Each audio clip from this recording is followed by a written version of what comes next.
último dia 30 de maio, aconteceu em São Paulo a terceira Convenção Paulista de Solidariedade a Cuba. O encontro, que reuniu centenas de militantes socialistas, discutiu a conjuntura e os desafios para o fortalecimento da Revolução Cubana. Mais uma vez, o apoio dos brasileiros se mostrou fundamental. A solidariedade de hoje a Cuba se expressa em sentidos muito concretos. É lutar por manter as conquistas da Revolução, por manter la soberanía del pueblo cubano, por mantener una revolución que ha sido una referencia para todos los pueblos que luchan por la justicia social.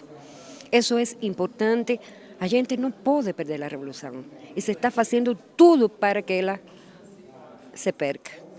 Eso es importante porque ese punto de referencia es válido para todos los pueblos del mundo de hoy que están luchando justamente contra la pobreza, contra la injusticia social, contra la discriminación, por buscar un sistema que realmente proteja la vida. Tanto que se fala de derechos humanos, o principal derecho que tiene un ser humano es el derecho a la vida. Y para eso la Revolución Cubana ha trabajado mucho, ainda que haya tenido que abrir mão de otras posibles necesidades pessoales, de libertades, que un país común, normal, seria um fato natural. Cuba tive que abrir mão de muita coisa para levar adelante um processo justo. De aí que esta solidariedade no mundo todo, agora no Brasil, a convenção é fundamental para lutar por la defensa da revolução, la luta contra o bloqueo, la injusta luta, ou seja, a luta por los 5 héroes cubanos, donde se está cometiendo uma injustiça nunca vista em lugar do mundo, nem sequer nos Estados Unidos. A libertação dos 5 heróis cubanos presos nos Estados Unidos por investigarem informações sobre ações promovidas contra o governo de Fidel Castro foi um dos temas centrais da Convenção Paulista. Porque o objetivo é a libertação dos 5. Eles estão presos há mais de 10 anos, que é uma colossal injustiça. Eles são lutadores antiterroristas que buscavam informar o governo cubano e até o governo americano das maquinações terroristas que grupos contra-revolucionários de Miami faziam e sempre fizeram. Tem exemplo da derrubada de um avião em pleno voo, com morte de 73 pessoas, de explosões feitas em hotéis de Havana, que resultou na morte de um, e outras dezenas e dezenas de atos terroristas. Então eles estavam infiltrados no meio daquela gente para revelar que tipo de ação eles queriam perpetrar.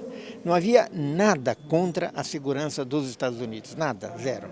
Agora, a luta pela libertação dos 5 heróis é também uma luta simbólica em defesa dos 50 anos da Revolução, ou da manutenção da Revolução Cubana? É, especialmente pelo comportamento dos 5 na prisão. Eles foram condenados no conjunto a 4 prisões perpétuas, mais 77 anos. Em particular, o Gerardo Hernández, a 2 prisões perpétuas, mais 10 anos. Imagine um preso condenado a 2 prisões perpétuas, o que poderia passar por uma pessoa comum. No entanto, eles têm eu digo que é uma têmpera de aço, quer dizer, uma consciência política muito forte. Qual que é a importância que você vê da solidariedade e da pressão popular, da pressão social, da pressão política pela libertação dos 5 heróis seguir sendo feita em vários países e aqui no Brasil? Ela é fundamental. Por quê? Uma pressão internacional feita através dos mais diversos meios, o apoio, como teve nesse caso, o apelo à Suprema Corte foi apoiado com o que eles chamam de amicus curiae, ou seja, muitos juízes, muitos advogados, muitas personalidades, inclusive prêmios Nobel, pediram, no curso dessa apelação, pediram que a Corte examinasse. Então, personalidades do mundo inteiro, manifestações dos congressos do mundo inteiro, de sindicatos do mundo inteiro, enfim, das mais diversas organizações e personalidades confluídas para o Comitê Norte-Americano ajudam a pressionar a opinião pública americana. A Convenção Paulista contou com a presença do cônsul-geral de Cuba em São Paulo, Carlos Trejo Sousa, e de parlamentares como o deputado federal Ivan Valente, que mais uma vez manifestou seu apoio à Revolução. Cuba é o ícone da resistência, um paradigma né? E se nós formos ver os 50 anos da Revolução Cubana, atravessando a história e o que aconteceu no final do século passado e agora, nós vamos verificar quão forte e sólida, em termos de base, é a Revolução Cubana, que resistiu a tudo, ao cerco imperialista, ao bloqueio, à desestruturação da União Soviética, a ofensiva neoliberal imperialista, e agora, quando valores que a crise traz, de Estado mínimo, né, da ofensiva do capital financeiro vão para o brejo, ressurge na América Latina toda, e só foi possível ressurgir a esperança de mudança, de protagonismo popular, de luta revolucionária, e a palavra socialismo na América Latina,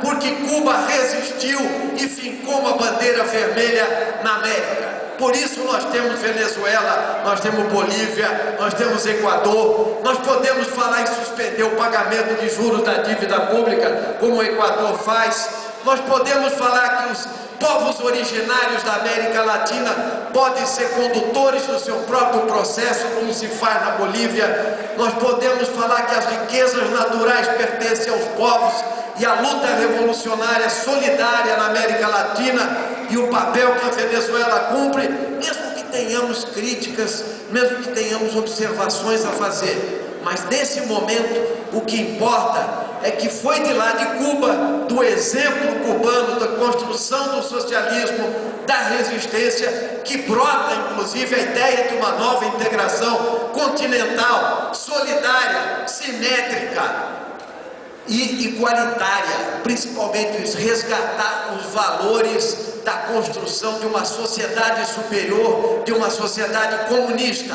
Para a Convenção Paulista faz parte de um processo mais amplo que inclui a Convenção Nacional, que vai acontecer em junho aqui no Brasil, em Santa Catarina.